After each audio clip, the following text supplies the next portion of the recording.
Okay, so get ready to dive into something really cool today. We're talking witch journals. Ooh, intriguing. Right. So a listener sent in this article. It's from Listalien. They've got an online store, but they also have this blog. Okay. And it's got like 50 prompts for, get this, witch journaling. I am intrigued. Witch journaling. I like it. Yeah, so before we get too far, we're not actually going to be like mixing up real potions or anything. Right, This right. is more about, like tapping into your intuition, connecting with nature, that kind of vibe. I see. So it's like using the framework of witchcraft for self-discovery and personal growth. Exactly. It's really fascinating, actually. And to be super clear, we're not trying to like analyze Lestallion's whole thing or whatever. It's all about the prompts. Right. The prompts themselves. Gotcha. Yeah, those nuggets of inspiration. So the article kicks off with, self-discovery, which, let's be honest, anyone who's kept a journal, that's kind of the goal, Sure, right? sure, for sure. It's that journey inward. Totally. But there's this one prompt, it really made me stop and think. It says, reflect on a time you felt really connected to your intuition, like really in tune. What signs or feelings guided you in that moment? I like that. See, Mm. we all have intuition, those gut feelings. This prompt is like hitting pause on that. It is. It's mindfulness almost. No Yeah. matter what you believe, that's valuable. Right, right. It's like that saying, intuition is the whisper of the soul. Cliche, but true. Journaling, that can help us hear it. Amplify it, even. Yeah, exactly. And, speaking of inner peace, there's another prompt. This one's all about spaces. Ah. It asks, describe your ideal sacred space. What's in it? What colors, what energy? Make it yours. Ooh, I love that. And it doesn't have to be like a whole altar setup. Although, hey, if that's you, go for it. Of course, of course. But it's more about, realizing how important it is to have a space that feels good for you, even if it's just a corner in your room or a quiet spot outside. Exactly. Our environment, it impacts it. Creating that intentional space, that's powerful stuff, like everyday magic. It is. Now, they also touch on something called shadow work, which sounds kind of intense, right? It does have that mysterious ring to it, a little ominous. Right. But it's actually about, those parts of ourselves we kind of hide, like our fears, insecurities, those patterns we wish we could break. The stuff we don't like to admit, even to ourselves. Ah, exactly. So less about spells, more about, I don't know, self-reflection, getting real. 100%. There's this psychologist, Carl Jung, he talked about this. Yeah. You can't just ignore the shadow self. You got to confront it to grow. Okay, that makes sense. Right. And it's funny, that whole shadow work idea, it pops up everywhere. Yeah. Therapy, self-help books, it's about bringing those hidden parts into the light. And that, honestly, that can be really tough, but also really freeing. Yeah. But, moving on from like the depths of our inner darkness, the article, it goes to this section, manifestation and goals. Ooh, okay, yeah. See, when I saw manifestation, I was like, all right, is this going to be too out there? But actually, they do a good job of making it about action. Totally. Not just wishing on a star. It's about aligning those desires with your actions. That's universal. It is. It is. And there's this one, it says, describe a vision you have for your future. Okay. So far, so good. But then, what steps can you take to make this vision a reality? That's good goal setting right there. It is. It's like, picture where you want to be, then break it down. But by putting it in this magic framework, it's like you're adding this, I don't know, extra oomph to your goals. Intention, right. You're channeling that energy. Yes, that's it. And there's another one. This one's interesting. Write about an obstacle you've faced, in making your dreams happen. Okay, standard. But then, how can you overcome this challenge using your magical tools? I love that. Okay, but I'm picturing like metaphorical tools, right? Not like, poof, problem solved. Exactly. It's about your skills, your strengths, all the stuff you have inside. We all have those tools. Yeah. So less about actual magic wands, more about that idea that like we have the power within us. Right. And that's powerful. It's a reminder that we can shape our lives even when things get tough. I love that. Okay, so we've done self-discovery. We've dipped our toes into like manifesting our dreams. What's next? Well, this article, it takes us straight into nature.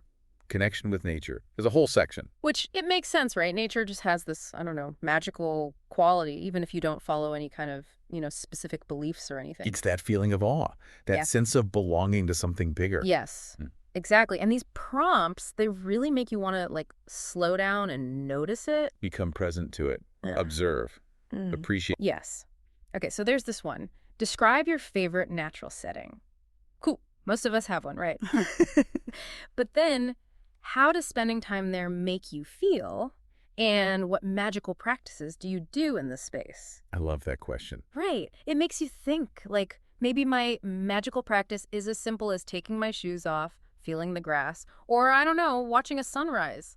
It doesn't have to be complex. Exactly. It's about finding what resonates with you, Huh. those small moments that feel really special. They are. Okay, and there's one more I want to mention. It says, reflect on the changing seasons.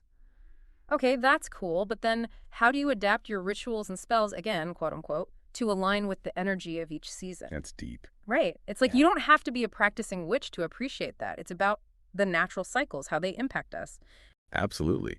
Being aware of the ebb and flow of nature and finding those rhythms within ourselves too. Yes, it's all connected. So we've covered a lot of ground, right?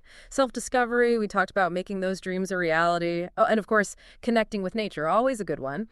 But this article, it's got even more for us. 2 whole sections, and they're all about like unlocking your full potential. That's right, yeah. They're called spiritual growth and creativity and inspiration. And, at first glance, they might seem super specific to, like, witchcraft, Yeah. But honestly, there's so much in there for anyone. It's really about that drive we all have to grow to Yeah. become the best version of ourselves. Totally, it's universal, right? Although, gotta say, that whole spiritual growth thing can feel a little intimidating, maybe even a tad too, out there for some people. Oh, for sure. It's a loaded term, right? But what I like is this article, it doesn't try to box it in. It's more like spiritual growth. It's about that journey you take to understand yourself, connect with something bigger, however you define that. Right, it's personal. It's about recognizing we're always changing, always learning. Our understanding of ourselves, the world, it's always evolving. Yes, exactly. Yeah. And that journey, it looks different for everyone. Maybe Yeah. it's exploring what you believe, connecting with nature, getting creative, or even just like reflecting on your life, finding meaning in everyday stuff. Yeah, it's about the little things too. Okay, so let's jump into a couple prompts from these sections, see what we find. In spiritual growth, this one stood out to me. Reflect on a spiritual lesson you've learned recently. So far, pretty standard. But then, how has this lesson changed your perspective or practice? Ooh, I like where that's going. Right. And it doesn't have to be about like organized religion or anything. It could just be a life lesson, something that just clicked for you, a conversation that shifted something. Exactly. Recognizing those Yeah. aha moments. But more importantly, it's about what you do with that new understanding. How does it actually change you? It's putting it into practice, turning those insights into like real transformation. Yes, 100%. Okay, now over in creativity and inspiration, this one's cool. Describe a creative project you've worked on recently. So that's broad, right? But then it asks, how did your magical practice inspire or influence this project? That's so good. It reminds you that creativity, it doesn't have to be this big, grand thing. It can be in anything you do. Totally. It's about bringing that creative spark to, I don't know, cooking, having a deep conversation, whatever. And again, that magical practice, it's whatever gets you there.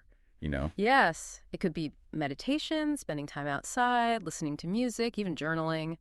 It's about finding what helps you tap into that flow state Yeah. where the creativity just comes out, no effort. It's like finding the rituals that unlock that inner magic. Yes, exactly. So I think if we're going to wrap up our deep dive into these witchy journal prompts, it boils down to this. It's about more than just writing.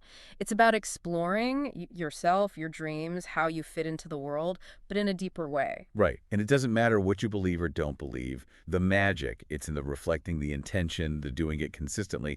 It's about showing up for yourself, taking these prompts seriously, and, letting yourself be surprised by what comes up. That's such a good point. It's about the journey. So one last thought for you to ponder. What part of your life could use a little journaling magic? What's your soul trying to tell you? Until next time, happy journaling.